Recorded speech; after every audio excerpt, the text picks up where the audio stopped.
आज करते हिरव्या वाटाण्याची भाजी, जी असणार आहे वाटाण्याचा खिमा, जो एकदा खाल्ल्यावर पुन्हा पुन्हा खावासं वाटेल असं ही चविष्ट भाजी आज आपण करतोय।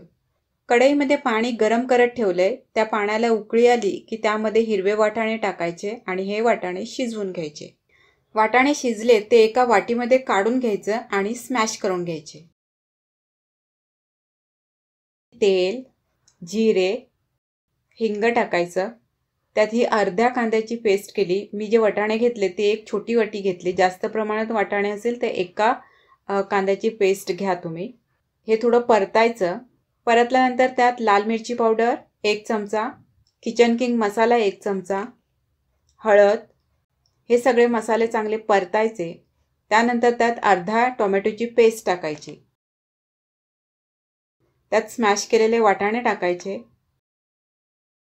शिजण्यापुरतं थोडं पाणी टाकायचं, मीठ टाकायचं आणि झाकण ठेवून ही भाजी शिजू द्यायची। भाजी आता आपली शिजली, त्यावरती आता ही थोडीशी कसुरी मेथी टाकायची। आहार तज्ञांच्या मतानुसार आपण शिजलेलं अन्न त्याचबरोबर थोडं कच्चं अन्न खाणंही गरजेचं आहे, जसे की कच्च्या भाज्या।